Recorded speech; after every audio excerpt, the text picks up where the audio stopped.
Nikajaribu kutafuta msaada kwa kila mapastors naona YouTube, wananiambia toka kwa hiyo nyumba.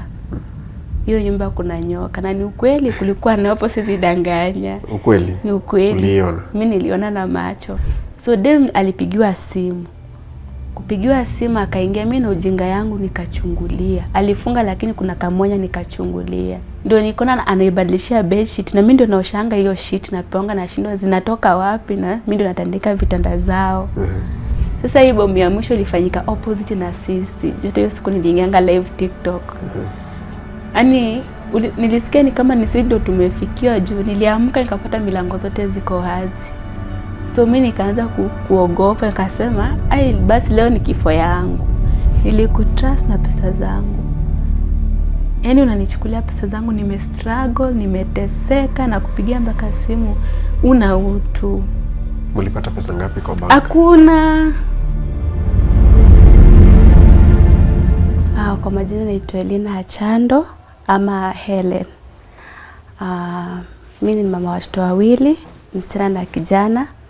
Nimetoka Lebanon date 3 this month, na kufika nikapata pesa zangu zenye nilikuwa nimesave, hakuna hata shilingi, na mwenye ako na mtoto wangu ndio alikuwa amesave pesa zangu, na sijapata hata mtoto wangu hadi wa sai.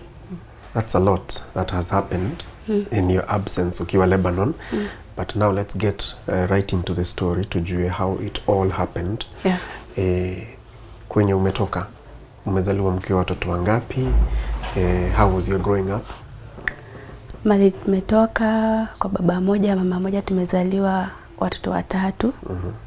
Au wengine ni kama tu wawili, si baba moja but mama moja. Okay. Uligrow up wapi? Nairobi. Okay. So what pushed you to go to Saudi, to Gulf? First of all, nimelelewa na stepmom, na maisha yangu na yake haikuwa mzuri. Sijui kama ni kunichukia, ikanipush nikatoroka nyumbani. Nikaenda kazi ya nyumba mahali kunaitwa Ruai, nikapata na kijana akaniweka mimba. Huyo hakunioa, nikaoleka na mwingine sasa, which is alikufa. Kaniachia mtoto wa miezi 6. Mimi nikamwacha niende Saudi Arabia. When was that? It was 2019. Huyu mwenye alinipea mimba alikuwa anaishi kwao. Wakati nilijua niko na mimba, nikamuelezea, akaanza kunionyesha madharau. Nikawa nalala kwa vibanda, kwa kichaka, maisha yangu ikawa tu ni hivyo. Na wazazi wangu wako Nairobi. So kutoka hapo nikawa tu naishi tu na wamama Ruai. Wananifukuza, narudi tunalala kwa vibanda. Nikakuja nikakutana mama moja Mjaluo, anaitwa Mama Dosil, akanichukua. Kunichukua, nikaona siwezi kaa hivyo na yeye juu ananifanyisha kazi na nilipi. Nikaenda nikafanya kazi zimamani ya nyumba. Kafanya kazi ya nyumba, mama akanipeleka hosi, akaambiwa niko na mimba. So mimi nikahafu kumwambia acha mimi niende. Nikarudi kwa Mama Dosil. Nikaibiwa pesa zenye nilikuwa nimepewa za mshahara na msichana tu alikuwa amekuja kunisaidia kubeba vitu. So nikaandikisha statement, mzazi wake akanilipa pesa yangu. Mama Dosil naye akaniiba simu. Kuniiba simu sijui aliuza ama aje, akanifukuza kwake na nguo kwa paper bag.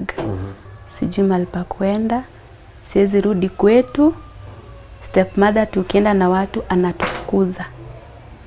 So maisha yangu ikakuwa ni kulala kwa vichaka na kwa vibanda, hata kwa mtaro. So kutoka hapo nilisaidiwa na vijana wawili wenye walinipatanisha na huyu kijana mwingine. Nitafutia tu ni mali tu kwa shamba ya mtu, but nyumba iko empty hapo block 10. So nikawa nakaa hapo, nafulia mama manguo. Ndio dakika ya mwisho nikaamua nirudi kwa Mama Dosil. Kurudi siku najua najifungua ama niko karibu. wakati wa kujifungua ulipofika, nikaenda kwa mama Dosil tena. Akanipeleka hospitali, Mama Lucy. Nikajifungua mtoto msichana, anaitwa Lea Njoki. Mama Dosil akanichukua, akakaa na mimi. Tena akanifukuza. Kwanza huyu mama nilipatanishwa na msichana wake. Na huyu msichana wake alikuwa na kijana. Ni huyu mama alikuwa na kijana. Mtoto wake? Kijana. So kijana wake akanichukua. Hata tu kwa tumemaliza 1 month, ananitesa. Anataka kunivutisha bangi by force. Anani yako na wanawake. Alikuwa na kuchukua mkwe kwa uhusiano ama? Si ani nilikuwa separate, ani desperate. Sina mtu, nilikuwa tu desperate. Yani nataka tu mtu wa kukaa na yeye, sina uwezo. Sasa huyu kijana alipi nyumba, afanye nini? Mimi ndo nang'ang'ana na mtoto wa miezi 2 kazi ya nyumba. So ikafika mahali nikaona siezani, ananitesa, ananipiga. Nikipiga simu kwetu, stepmother yangu ana hiyo utu. Mimi nikaona hapana. Wacha tu nifanye nini? Nijitoe. Ndio nikaambia mama yake anikalie na mtoto niende kazi Mombasa. Nikafanya kazi Mombasa, nikarudi. Nikapatana na kijana anaitwa Michael. Alikuwa boda rider. Nikamuelezea kila kitu, nikamwambia, akanichukua na mtoto wangu msichana. Hiyo ni 2017. Nikashika mimba. Tulikuwa tu sawa. All of a sudden, sasa hiyo mumeoana ama? Tumeoana. Nikashika mimba.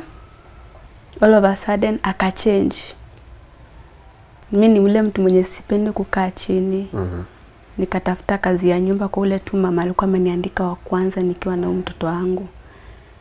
Nikafanya kazi. Yaani nilikuwa nataka kuweka pesa za kununulia mtoto wangu manguo.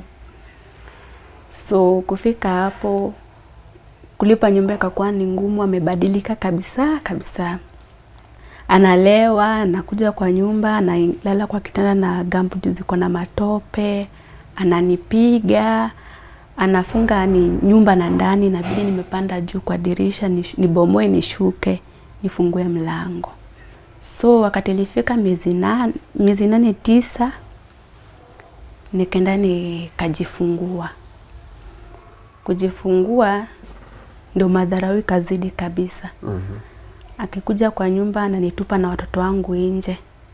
Na baridi na ni mtoto hata hajafikisha mwezi. Hakuna hata baby show wala tawe, yani ya kumfunika mtoto. Nalala kwa store na watoto wangu. Sasa nakimbia hadi kwa mama yake kumuelezea. Yani alibadilika, acha tuniseme, na alikuwa mtu mzuri, yani alichange kabisa. So nikasema sita give up. Sasa ilifika 2019 March, mwanzo Februari alianguka na pikipiki. Na before alikuwa ameanguka na pikipiki nikiwa Mombasa.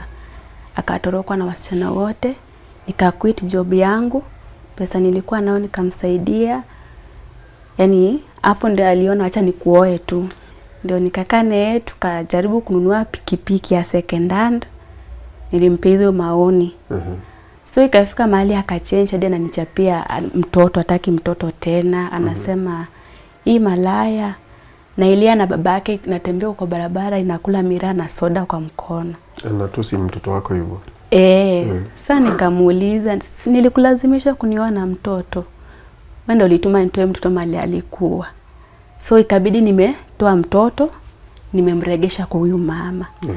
Juu kila saa ni kunichapa mangumi, natoroka bila viatu na mtoto naenda kwa mamake, lakini ukiambia mamake anasema ni uongo na mtoto amefura. So alikuwa anafanya tu vitendo, lakini mimi nanyamaza tu. Ikafika March, ilikuwa date hata sikumbuki. Ni kama alikufa date 30, juu mtoto wangu alikuwa anafikisha miezi 6. Juu yeye alizaliwa 31 August mtoto. Sasa ndio huyu mama akaniambia ambao ametuambia Michael alipata accident lakini ametuacha. Niliona dunia imefika mwisho. Nikajiuliza mbona alinioa? It hit you that hard. Liniuma. Yaani swali lilikujia mbona alinioa? Angechagua tu msichana mwingine juu. Mbona nioe? Aniachie mzigo. So nikahama,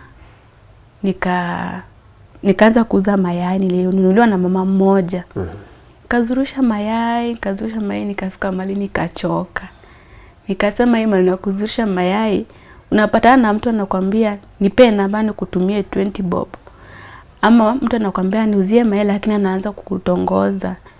Ndio beshte yangu akakuja akaniambia, Hellen, usifanye hivi, kuna job, twende town nipeleke. Kwanza kusema kama unataka, niambia tu nipeleke. Kumpeleka, tukaambiwa ni Qatar. Tukaenda shule for 2 weeks. Nikafanywa kila kitu. Training sasa. Nikamaliziwa. Nikaitwa 2020 Februari. Nikaenda Saudi.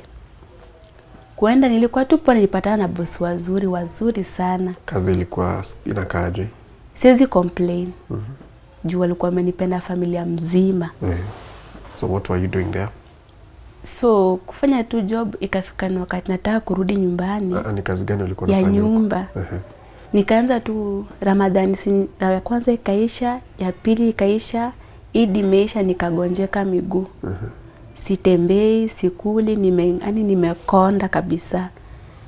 Nikajaribu kutafuta msaada kwa kila mapastors naona YouTube, wananiambia toka kwa hiyo nyumba.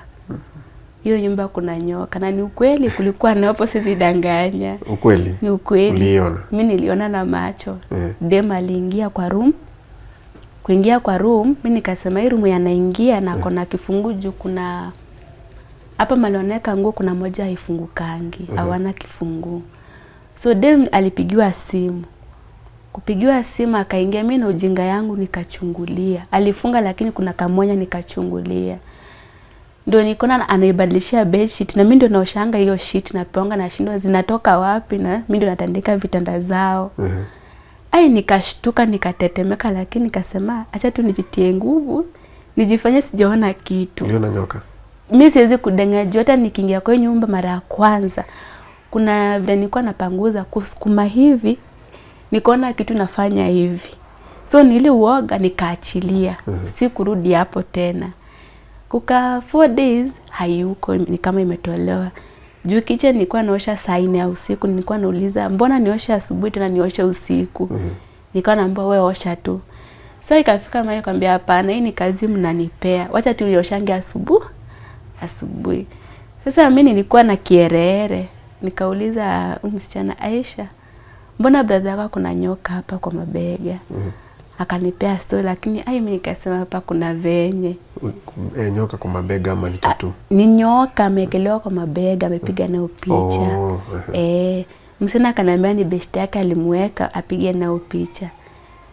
So si ndio niliona. Sasa hiyo wiki ndio nilianza kugonjeka miguu. Nikakaa wananiletea sijui Quran, wananiletea olive oil, kuna vitu zingine. Siponi, nikilala nishikanisha miguu nasikia ni kama ni mifupa zinachapana. Miguu huku chini zinatoa tu maji. Yaani nilikonda, nikakaa kitu ingine. Siwezi kula. So mimi nikatafuta kila mbinu, mapastoto wananiambia toka tu kwa hiyo nyumba, bure utakufa. Akanipeleka OC, nikapimwa COVID. Nikabukiwa ticket na pesa yangu. Ulipatikana na COVID? Yaani nile kulikuwa bado ni COVID iko. Akanibukia ticket na pesa yangu. Kunibukia nikasema ni sawa, nitaenda. Lakini wakati aliniambia nilete nguo zangu azikague, kuna vile alikuwa anafanya vitu zenye nimepatiwa na dada zake. Anaongea kwa chain, anaongea kwa earring, kuna vile anaguza akisema. So kulikuwa na nguo zangu za ndani hapo. nyanya yake, mama yake akaambia mjukuu wake, "Sera, kimbia, yani sijua peleke wapi hizo nguo zangu za ndani." Sikupata kwa dustbin, sipati. Nikajua hapa kuna venye zimefaa. Nikasema lakini kuna moja msichana wake akiniharibu, ataharibu pia msichana wake. Okay. So msichana wake alikuwa amekupea? So mimi nikakuja Kenya nikiwa tu mgonjwa, siwezi kaa hivi kwa kiti, ni lazima nitembea, nasikia tu kutembea, siwezi kaa chini. So kuna hiyo necklace ilikuwa mpya, niliambia first of all nilikuja kwa mother-in-law, huyo tu alinitukana. Ndio alikuwa mbaki na kijana. Nikamwambia nifunge hii necklace, nataka kwenda kwa pastor niombe. Kunifunga, kuangalia hivi hakuna necklace. Ndio ile huko kwa gate.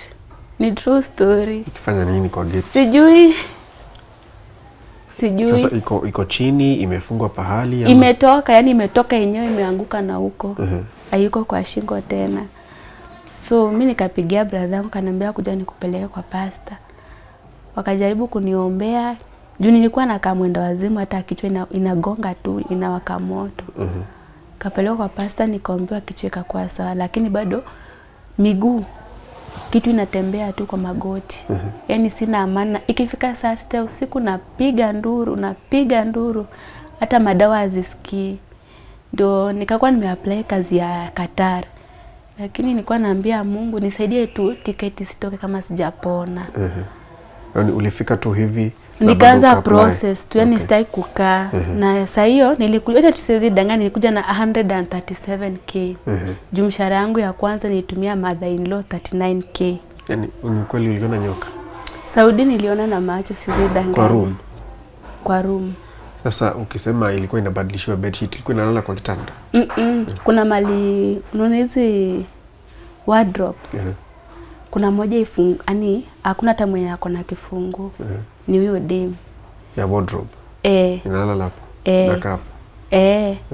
So mimi nilikuwa natoa sheet nioshe. Sasa mimi ni mjanja, nilikuwa narusha kwa washing machine. Alafu kuna kala inatoa ya maji. Juu hata hapo kuna hadi mzee Kobe kwa kashamba. Kuna hii parrot hadi iliniuma na ikatoroka. Juu nilikuwa najua, nilikuwa nasema hii ni hapa iwezi enda. So vile nienda kushika hivi kaniuma, ikadisappear na ijairudi tena. Parrot. Sasa hiyo ya nyoka na nilichungulia, nilisema acha tu nichungulie. Juu dem alitoka kwa mama yake mali wanalala, akaingia, alipigiwa simu akaingia huko. Sasa nikasema ilikuwa ya kazi gani? Ni pet ama ni nini? Unajua Arabu wanatumianga majini kupata pesa. Sasa nikakuwa nimeshapata sponsor, akanipigia. Akaniuliza hivi maswali tu, nikakubali. Visa ikatoka. Mimi mwenyewe sijapona. Sasa nikasema acha nirudi tu kwa ule pastor. Alikuwa mle, nikamwambia tu niombe na nitaamini. Bila aliniombea tu hivi, imagine nililala. Nilijipata tu nimepona. Tiketi ikatoka. Nikaenda nikafanywa kila kitu, nikatravel. Qatar sasa? Nikaenda Qatar. Nilienda Qatar, maisha ikakuwa tough. Nikapatana na Pam. Mtu wa kwanza kuintroduce kwake ni Pam. Pam alikuwa ni kama tu, tuseme tu ni kama alikuwa niliona ni kama ni mama yangu wa karibu. Juu alikuwa ananipigania kwa kila kitu. Ni tuseme tu ni Mungu alinipatanisha na yeye. Yani kwa kazi ni ananitafutia. Sasa sijui kabisa. Kama si Pam, sijui kama ninge survive hiyo Qatar. Ani alikuwa anani-advise. Alikuwa ananichunga. Alikuwa ananichunga kwa ataka niende mahali. Alikuwa ananipea advice, ananiambia hivi, ananiambia hivi. Hakukuwa na kazi. My name is Pam. I've been with Hellen in Qatar. We met in Qatar. And through her story, when she came in the accommodation where we are staying, through her story I got touched, because I'm also an orphan here. So, and some of the things she has passed through, it's also what I've experienced before. So I just took her like, I felt it, and I took her like a sister and embraced her.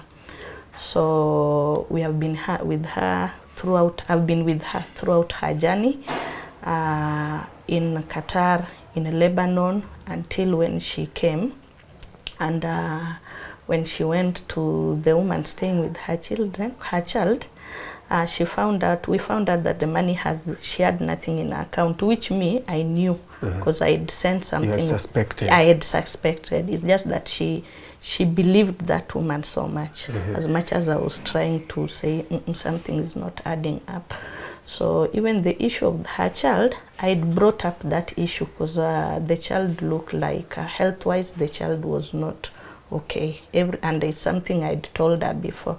At a point I wanted that child to be taken to the hospital for medical checkup, but this woman denied me that access of reaching out to the child. So we could not go further because Hellen was traveling to Lebanon. Okay. And then she came back. So when she came back, her account was nothing. She cannot have access to her to her child also. So what I can say, Hellen has gone through a lot mentally. Sometimes I think even mentally she's, because the things Hellen has gone through can even affect somebody psychologically. True. Yeah, so at this point Hellen needs friends. It can be me, it can be her today, it can be you tomorrow. True. So when you are helping somebody, when you are there to stand out with somebody, you don't mind because you don't know what tomorrow holds. It can either be even your child going through the what Hellen is going through. Lakini sasa mimi niko nafika mahali nauliza mamangu, kwa nini mimi ni mtoto peke yake? First of all uliniacha nikiwa msichana peke yake, ukaacha brother yangu akiwa na miezi 6, ukaenda kuoleka. Sasa ni mimi unanisumbua. Yaani niko na hiyo hasira. Yote nilikuwa nafika mahali napiga simu nampigia mpaka kelele. Hadi pamo ananiuliza, "Mbona unaongelesha hivyo mzazi?" Nile uchungu niko nayo. Nilikuwa naambia kama ungeniacha singekuwa nazura hizi Gulf country because of you. Pamo akanisaidia nikapata kazi ya nyumba.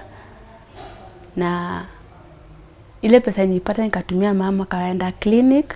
Ani alikuwa anasema tu ako na shida. Hata nikiwa Saudi alikuwa anasema ako na shida. So nikatuma pesa aende angaliwa, akapatikana ni kansa ako nayo. So ikafika mahali nikarudi tu home. Ukarudi home huku. Ukarudi Kenya. Pama alinitangulia. Nikawa sina mbele wala nyuma. Mamangu akakufa. Pole. Hiyo ilikuwa mwaka gani? 2023. Nirudi 2023 na mamangu akakufa mwezi wa ngapi? Mwezi wa 6. Nikasikia that was another hit. Iliuma, hata kama hajanilea iliuma. Yaani sikuwa itarajia nitaikwa kwa hii maisha nitakosa mama. Nikasema hata kama sikupenda mama yangu inauma. Nikasema 2019 nipoteze mzee, tuko 2023 nipoteze mama. So mimi nikarudi Nairobi, nikafanya kazi za nyumba tena, ndio nipate angalau pesa kuapply passport nyingine. Nikawa tuna communicate na pam, nikatorosha sister yangu huko, sasa yako na mama ya baba yangu Shago. So nikafanya nikapata passport, ndio nikasema nilikuwa naenda Oman. Oman unatoa pesa ya gamka 15k huna. So nika apply ya Lebanon. Kuapply haikukanila apply April, nikaenda May. Hata nitoka tu nikiwa kwa pam. Hapa? Nilikuwa nakaa na pam. Nikaenda. Kuenda nikapelekwa nyumba ya madamu wangu. Ani ni nyumba ungekaa. Yaani ni young couple salafu inanga amani hiyo nyumba. Ni wale watu wanazozana. Hata mkienda mahali wananikelele. So mimi nikamwambia acha nifanye nini? Na mtoto wao mtoto anaheshima na mtoto wa miaka 3. So nikapelekwa nyumba ingine. Kupelekwa huyu agent anajua hii nyumba haikangi wasichana. Uko 3 in 1. What do you mean 3 in 1? Nilikuwa dini na watu 3. Msichana mwenye nilipa, mama yake na dada yake. Lakini mimi kuingia nikaangalia tu dada yake nikasema huyu msichana sitaezana na yeye. Ani anakaa ule mtu tafu. Ndio sister yake alikuwa anaibia tu siri, anasema sister yake apendanangi na wasichana. Kila msichana anakuja hapo yani anachukia sister yake juu sister yake ni mtu wa kutafutia maneno, kukelelesha, kutukane, unaona? Na mama alikuwa ni favorite kwa mama yake. So mimi nikafanya kazi, nikataka kutoka. Nikaambia mimi sitaezana hapa. Akanitia nguvu, akaniambia Hellen, siku zinaenda, wewe vumilia, nikakubali. Ndio sasa hizi bombu zikaanza. August. Vita vilikupata huko? Zilinipata huko June, niendanga May. June, July, August ndio zikaanza. Wakatoroka, wakaniacha peke yangu kwa nyumba. Wakaenda wakarent nyumba mahali. Kabaki peke yangu, wanakuja tu asubuhi, usiku wanaenda. Sasa hii bomu ya mwisho ilifanyika opposite na sisi. Jote hiyo siku niliingianga live TikTok. Yaani nilisikia ni kama sisi ndio tumefikiwa juu. Niliamka nikapata milango zote ziko wazi. Yaani force ilikuwa kubwa hivyo ikafungua milango. Ni opposite na sisi. So mimi nikaanza kuogopa, nikasema basi leo ni kifo yangu. Nikapigia mama anakaa na mtoto wangu msichana ananiambia jipatie tu nguvu Mungu wako. Naambia hapa nataka kurudi. Kumbe mama anajua kile anafanya. So vile iliisha date 1 December, before taishe nilikuwa napitia changamoto. Nabeba maji kutoka ground floor mpaka 4th floor na ni stairs mingi. Hakuna elevator. Nabeba hizo chupa za 20 liters na hizo 6 liters. Napandisha peke yangu na kuna joto. Yaani mpaka nakohoa tu, unafika mahali unakohoa mpaka unasikia kifua inakuuma. Lakini hakuna kitu watafanya, wanakuambia ni kazi unafanya na unalipwa $200. Na hiyo $200 tuseme unafanyia 193 cause ikienda kuexchangewa wanakata $7. Hawakulipi fee. So mimi nikajaribu, nilikuwa nafanyishwa kazi kama punda. Hadi napata na neighbor sina, ananiambia hii nyumba yenye huko sijui kama utatoboa juu. Watu wanapeanga watu kazi mingi na ni ukweli. Mimi navumilia tu. Ndio venye vita ziliisha tukahamia kwingine. Kuhamia kwingine tuko 6th floor. Na dirisha ni za glass juu na chini. Naambiwa nipande ngazi nipanguze mpaka nje. Ukue mgonjwa uko na niko hadi na picha za madawa nilikuwa natumia hapa, hadi nilikuwa nalia. Nafanyishwa kazi. Nashikilia mpaka tumbo hivi imeniuma for 1 week, hakuna mtu atakuonea huruma. Hadi napigia simu nikiwa nalia. Ananiuliza mbona unalia? Sikutaka kuambia msichana anamwambia analia juu ni mgonjwa. Lakini sio nimeambiwa nijilipie OC. Unajilipia OC na unalipwa 200. Akaongelesha, agent akaongelesha, akamwambia afai kulipa OC. Nikamwambia nitalipa madawa $50. Akasema sawa, lakini mnikate November ama December. Dem akakubali. So when nilienda kwa ofisi nikapigia agent the following day. Akaniuliza, akaniambia Helena, what happened yesterday? Akicheka. Nikamwambia usicheke, unakumbuka mimi nakulalamikianga lakini I'll take action. Akanambia hapana, Suzana anataka urudi kwao. Anasema anakupenda, rudi kwao. Like tulikuwa tumezoeana kabisa, hata secret na share na mimi. Huyo mwenye amekuajiri alikuwa nakulipa. So wakakujanga, nikasema before nitoke wakuje plus huyo msina mwenye anakuanga na shida kwa nyumba na mimi. Wakakuja Wednesday waka-apologize, nikarudi, lakini nikajua hawa hapana. Kumbe mama mwenye nilikuwa kwake ni best agent, alikuwa ameshanipenda, nataka nisiende nao. Nimfanyie kazi na sikujua. So wakati tulirudi nikafanya nikatumia flash, nikamix na jik by mistake. Nikaosha bafu. Yaani nikaeka tu hivi kwa bafu. Ikani affect kifua. Nikawaambia nipelekeni usema mnibaie dawa ya kifua, naumwa na kifua. Msena akaitisha Moxil. Sasa nikaenda nikamwambia mama yake, mama na feel hivi. Akanitukana. Akanuza intimok mafi, we una akili. Nikamwambia we ni mama kweli. Ami nikatoka. Nikanyamaza. Lakini sasa nilifika mahali nikamwambia msina, ikafika saa nikamwambia msina, mimi nataka kwenda home. Kitu nanisukuma, yani sijui kwa nini nanisukuma. Sijui, ni Mungu tu alikuwa anajua reason ya kunisukuma. Na ni dhizio sasa. Mdema akasema, kwa nini unataka kwenda nyumbani? Akasema, nikamwambia nafikiri tu niende, kabdanganya nafikiri tu niende ni weke watoto wangu mali safe, alafu nikuje. So mimi msichana akanianza uchokozi, mama yake akakuja kaongea matope, kwa nini unataka kwenda hujamaliza contract? Na nikapack vitu, wakanizimia hadi internet, katumia neighbor chini. Nikakujiwa, nikaelekea tuko huyu mama, mwenye nilikuwa kwake Ramadhani. Akaniambia, Helena, unataka kwenda home ama nikuandike kazi kwangu? Nikamwambia sitaki kazi. Nakupea 1 hour ufikirie nikuandike. Mimi si ni mzuri, nikamwambia ni mzuri lakini sitaki kazi huku. Nataka tu kuenda. So nilibukiwa ticket na pesa yangu. Siku hata naidiwa, wakalipa $150. Ndio sasa nikapigia Pam.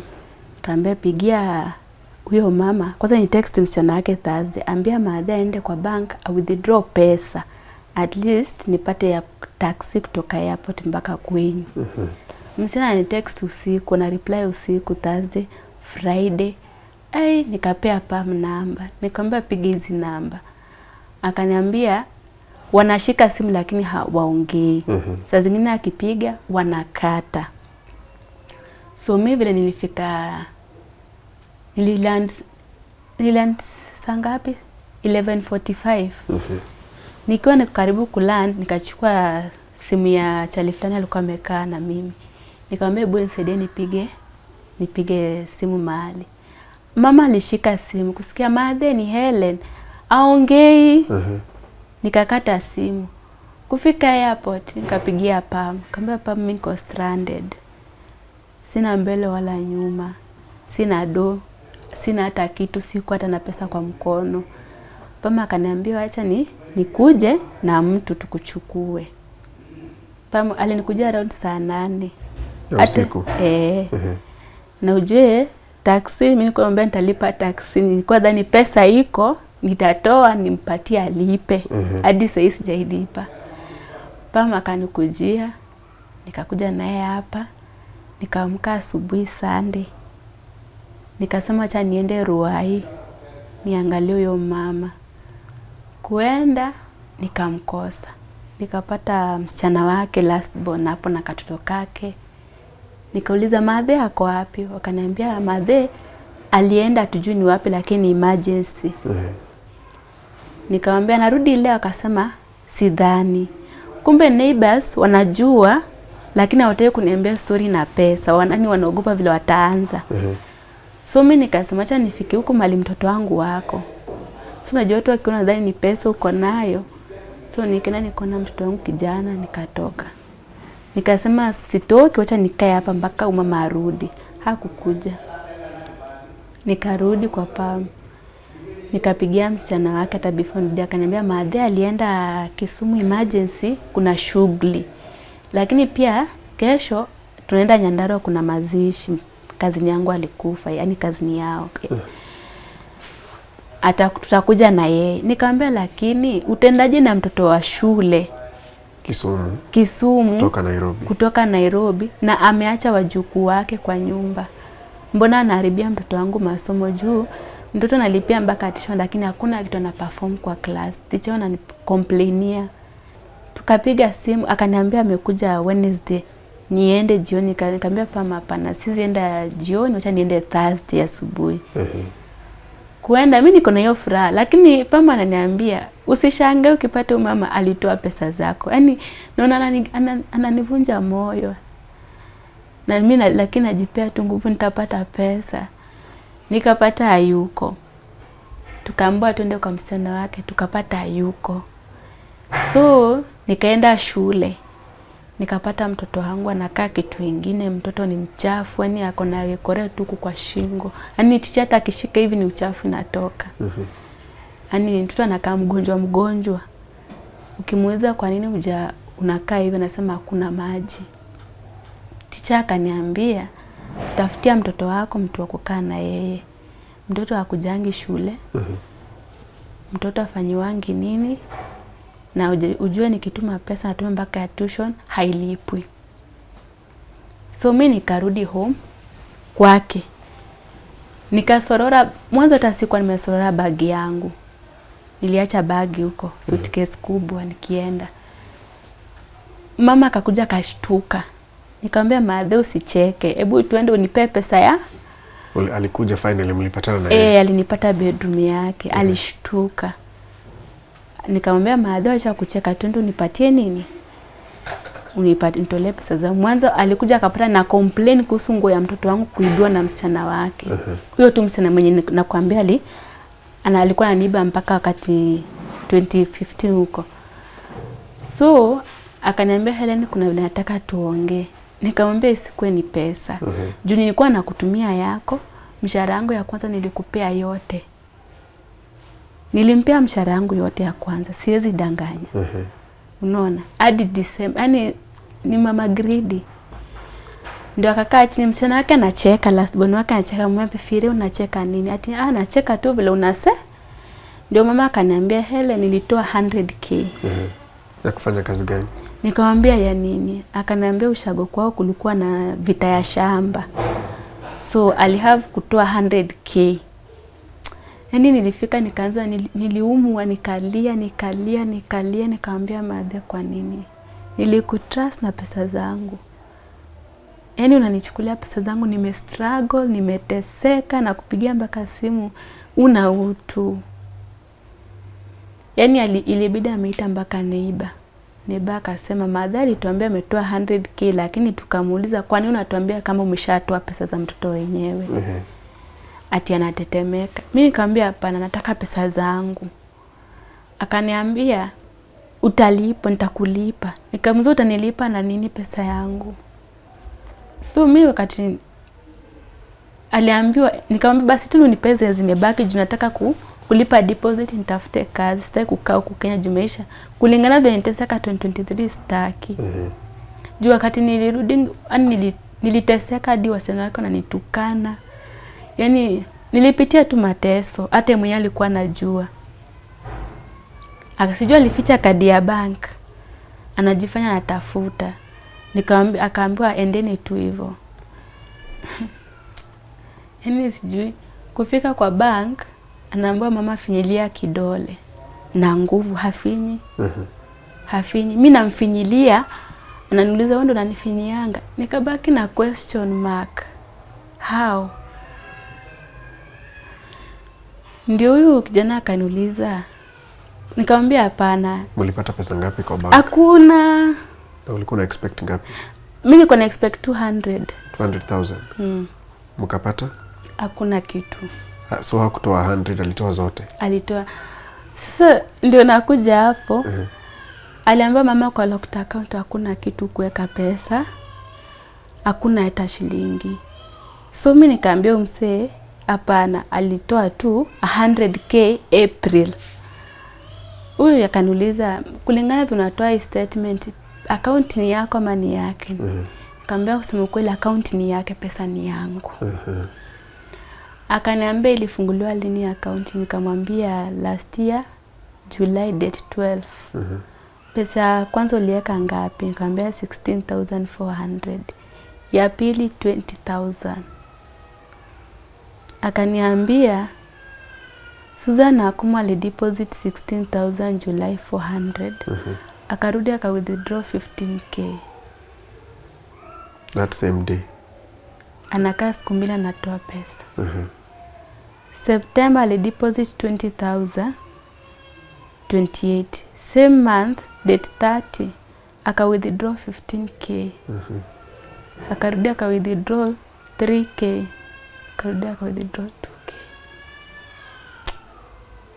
Yaani nilifika tu mahali nikasema tu ni mimi na Mungu. So ukimtumia pesa alikuwa na deposit? Ananitumia karatasi ya deposit. Anarudi anatoa. Na Pama aliniambia usishangae na kutumia hizo marisiti, ana withdraw si kwa yamini pa. What was your relationship yako na yeye ilikuwa ni nini? Relationship yangu na yeye ni ile nishaioleka na kijana yake nikamwacha. So nikamwambia usiisema mimi ni mtoto wa bibi ya mtoto wako. Tukue tuwe ni kama mama yangu. Na nilikuwa namsaidia kama mama yangu. Unaona? Sasa wakati mulielezwa kwamba hakuna kitu, hakuna shilingi kwa ile account. Muliambiana nini na yeye? Ama alikwambia nini? Alikwambia zilienda wapi? Hata hakunielezea. Mimi nilisikia tu hiyo kutoa ana deposit anatoa, nilimwacha. Na nikapanda pikipiki nikarudi nikaambia ni basi mimi sidhani kama nitaishi tena. Juu nimejikakamua, nimesave nikijua nakuja kupata pesa yangu. Ndio basi wakauliza anatoa pesa kwa nini? Tulikuwa tunadhani hiyo 100k. Kwa hivyo ametoa pesa yote. Niambia hata shilingi sijapata. Hata ile mtu apate shilingi yake yani umama ni sijui. Baada ya kupitia hayo yote ulipitia Lebanon na mtoto wako alikuja na yeye? Alikuwa na yeye. Wakati nilipigia msichana wake. Nikamwambia Amina mamako amekula pesa zangu zote. Msichana wake akaniambia niko mbali, acha nikikuja nitajua vile tutapata pesa yako. Nikamwambia mimi nakaa fedha, nitakuwa naharibu pesa na pesa si yangu napewa na PAM. Nifike Ruai. So nikaambia mama nataka tu simu yangu yenye nilibaia huyu mama. Ni kama alisikia akaenda akachukua simu yangu akaficha, na hiyo simu nilikuwa nanunua juu ya mtoto wangu. Wakati nilimwambia nipe simu, aliongea vibaya. Akaniambia umeambiwa utalipwa pesa yako na mtoto sikupei. Mtoto wangu aliniona ni kama mimi sifai. Na mimi ndio Anasema aje mtoto hakupei? Anipei na tumekesi na yeye hata nikienda Qatar. Sijui alifanyia nini mtoto wangu. Nikikumbuka vile nimepitia lakini. Sasa huyu ni mtoto kijana yule msichana, the first born. So ako na yeye. Umeripoti pesa, umeripoti mtoto? Mama mwenyewe sasa unajua kwenye yako? Ruai. Ako Ruai na mtoto wako. Mbona hujaendea mtoto? Unajua wakati nilimwambia nipe mtoto. Alianza kusema anataka, nilikuwa naongea na PAM kwa call. PAM akaniambia ndio report. Ndio huyu mama akasema huyu ni yule PAM mwenye Hellen alikuwa anataka kumuzia mtoto. Unajua ni yule mama anatafutanga. Yaani anataka kuweka chumvi ndani. Nikamwambia hata nikiuza mtoto ni wangu. Na kama sikumuuza mdogo, mbona nimuuza akiwa na 11 years. Mtoto wangu yani aliniona, mtoto wangu yani hataki kuniona, unaona? Anaingia kwa nyumba mtoto wangu mpaka ananiambia uendi na mimi mahali. Na ni mimi ndio nasafa kila kitu kwake. Na nyima ule kijana najisacrifice kwa huyu msichana. Kila kitu. Lakini sijui. Umeenda kwa chief? Tushaenda kwa chief. Mama sijui aliambia alifanya nini mtoto wangu. Babangu, nikaambia babangu sasa wewe dili na hiyo kesi juu mimi nimeenda Qatar. Na siwezi angalia nyuma juu tiketi ishatoka. Babangu aliambiwa atoe pesa ndio apewe mtoto. Ngoja, mlikuwa mmefanya kesi ya mtoto. So hakumchukua sahi? Hakumchukua, aliambiwa atoe pesa, lakini saa zingine nikiangalia tena kupea babangu mtoto. Na feel heri nilelewe tu mtoto wangu na mtu mwingine. Juu mtoto wangu ashaenda kwa babangu. Na kuna mtoto huko. Mtoto wa late sister ya step mom. Kuna maneno aliambia mtoto wangu. So mtoto wangu haezi hata yeye mwenyewe haezi taka kwenda huko. So mimi na prefer tu nilelewa na mtu mwingine. Juu siwezi kaa na mimi ndio mama na mimi ndio baba. Unaona? Lazima nitafute. Mtoto wangu akusema kweli akai life poa hapo, hata ukiangalia penye nakaa si mali. Na hataki kukuja kwako? Hataki. Hadi nikashikwa na ile hasira nikaambia mtoto wangu ukikataa kunifuata sahau na mimi. Yaani sahau mimi ni mama yako. Juu mimi kila kitu ndo nakushughulikianga A to Z. Na nyima brother yako nashughulikia wewe. Kama ni shuleni mimi, kama ni kila kitu shule ukifungua ni kila kitu ni mpya. Siwezi kukudanganya sishughulikiangi kijana. Nashughulikianga msichana. Unaona? Juu hata ni anakuanga tu niko confused juu mama anachukiana na huyu mwingine. Ukituma pesa huko ataongea mbaya. Anachukia nani? Tuseme anachukia huyu mwenye mali nimezaa kijana. Yaani ni ule afurahi. Juu hata wakati nilikuwa na pesa zangu ziliisha alisema alianza kumtangaza.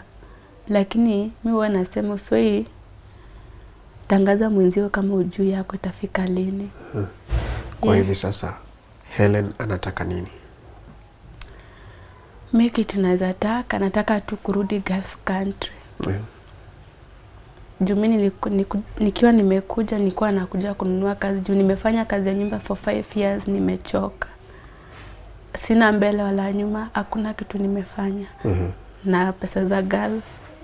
Lakini mwenye amenimess ni huyu mama. Juu nilikuwa najua nitapata pesa.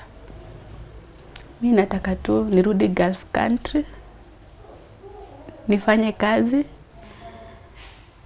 Yaani nisimamie watoto wangu na nipate mtoto wangu at least. Hata mwenye nataka nilelee mtoto wangu ni Pam. Okay. Hapo ndio nilikuwa nataka kwenda next nikuulize now suppose umeenda Gulf. Ni nini utafanya tofauti na vile haukufanya hapo awali? Mimi naonelea nikienda Gulf at least hata nilikuwa na mpango at least hata ni save ninunue shamba mahali. Nijenge. Juu niko na mtoto kijana. Nijenge alafu niweke biashara. Haya, pesa ulikuwa unamtumia huyo tuseme ni kama mamako. This time round kwani sio possible kukuwa na account ukiwa Gulf ama huwa mna operate aje? Wakati nilikuwa nataka kwenda Lebanon, nilienda kufungua KRA nikiwa na yeye. Wakasema kuna mitambo kuna shida mara ya kwanza, ya pili na ya tatu. Nikajaribu hata kuambia agent, akajaribu ikashindikana. So wakati nifika Lebanon, line ikakuwa imepoteza network. Huwezi weka pesa, huwezi fanya nini. Ndio nikaongea naye akaniambia, nilikuwa naambia watu wengi hata Pam alikuwa ameniambia nifungulie. Nikakataa Pam niweke. Kwa nini? Mama alikuwa ameshaanza kuniambia niweke. Pam akaniambia, mimi nitakufanya hivyo acha nikufungulia account.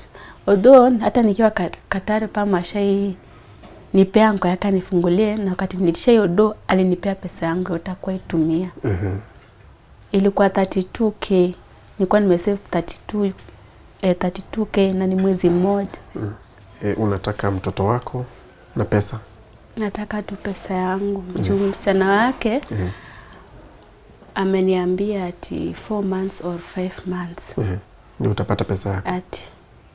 Nikamuuliza nikule nini? Mama yenyewe amenimess. Dada yako amenibamba kama nguo zangu. Na nikanyamazia hapo. So kwa hivi sasa uko wapi? Niko tu hapa kwa Pam. Hapa ndio unatuliza mawazo? Juu hata nikipiga simu kwetu wanafikiria shopping. Stepmother wangu anafikiria shopping. Anakuambia nilikuwa nadhani utatufanyia shopping. Hadi nakaa hivi nakata tu simu. Juu kwetu nilikuwa napendeka. Nikiwa na pesa nitapendeka pia. Nikiwa sina mimi ni mbaya mpaka na rushwa nje na virago zangu. So hapa uko zero? Niko zero. Yaani okay, ni rafiki yako amekuhauzio Pam? Ni yeye. Ni Pam tu. Niko naye 4 years for now tukijuana. Sasa yeye ndo nakaa kwake, kila kitu ni yeye, atafia sometimes ananipea. Yeye na rafiki yangu mwingine wananisupport kidogo, lakini zetu tuseme Pam ananisaidia juu nakula kwake, nalala kwake, naoga kwake, na complain. Haya. Hata akipakua food ananieketa ni kama tutadhani mimi ndio mtoto wake. If Pam were not in this picture, ungekuwa wapi? Sijui. Hivi hata ndio namwambianga. Yaani kama si Pam. Yaani tu kitu naweza sema tu Pam ni mtu mwenye ako na utu. Kulingana vile nimeona tu Qatar ni mtu ako na utu. Okay. Juu hata ananulizanga Hellen kama singekuwa. Namwambia mimi hata sijui ningekuwa wapi, singeenda kwetu na singeenda wapi. Yaani kitu naweza tu kumwambia Mungu tu akubariki na kuongezee mali zinatoka. Mungu tu akuongezee. Amen. Na ukuwe na hiyo roho. Asibadilike. Asibadilike. We also appreciate her. So what I'll just encourage people, my fellow friend is like, whoever will reach out to Hellen, you can reach out to her through her number. You can also mentor her. She's still young actually. Yes. She still have a lot to learn. You can mentor her, talk to her, and then she needs justice. True. For her money, for her child also, so that she can at least have access to take her child from where the child is. So all in all, and with prayers, you know, every now and then I normally tell her, pray. Yes. Yeah, with everything, we just put in God's hand and see how the outcome will be. And at this point, we also appreciate the fact that you have allowed her to be in your space and even allowing us to come and listen to her story here. And we pray that you be good friends, even as they call them BFFs. Yeah, Hellen, I told her she can consider me as a sister. Okay. Or a mother. Yes. She would have wished to be. And Hellen will always, my home, whether I'm around or I'm not around, she will always consider anywhere I'll be as her home, as a place she can find shelter. Thank you. Not today, even a day, tomorrow or any other day after. Thank you. Yeah. And we wish you the very best as we pursue this justice. Thank you. Thank you. So now, give out your number if you're willing. Unajua uzuri wa kipindi kama hiki, umekuwa Qatar, umekuwa Saudi na umekuwa Lebanon. Na kuna wengi wanatazama wakiwa kule, wanajiita Team Strong. So I'm sure some of them will identify with you, wanataka ku-identify na wa-relate na story yako. So maybe upeane nambari yako ya simu ili whoever watch story na angetaka kukusaidia kwa njia yoyote. Hususan upate haki ya mtoto wako, utajua vile sasa mtaoperate na kumwongelesha. Unasema ametiwa mawazo ambayo si mazuri kukuhusu. Hata kama ni counselor atahitajika, wote wako kwa hii network ya Tuko Family. Kama unaweza kupeana nambari yako ya simu. Namba yangu ni 0711 833526. Umeiregister? Kama? Elina Oriedo. Elina? Oriedo. Oriedo. So majina yako ya tatu ni? Naitangwa Elina Achando Oriedo. So kwa hiyo kuregister simu kali na kujanga Elina Oriedo. Haya, kabla tuondoke, hebu zungumzia wale watu ambao wamebaki hapa Kenya. Wanatumiwa pesa na watu wako Gulf countries. Kuna wale wanaziweka vizuri na kuna wale wanazitumia vibaya. Waongeleshe. Kitu mimi naweza sema ni iwe ni mzazi ama ni mtu yoyote, mtoto wako ameenda kazi Gulf country, haujui kenye mtoto anapitia. Tunapitia mengi, wengine hata tunakosa kukula chakula, wengine hata tunalala chini ama kwa choo. Kwa hivyo ukiona mtoto wako ama mtoto wa mtu ameenda kazi na anakutumia pesa, umweke, tafadhali wacha kudhulumu huyo mtoto ama wacha kudhulumu mtoto wa wenyewe. Hurumia mtoto wenyewe. Vile mimi menipata ni hayo tu. Asante sana kwa those words. I hope they sink to the people who are concerned. Thank you.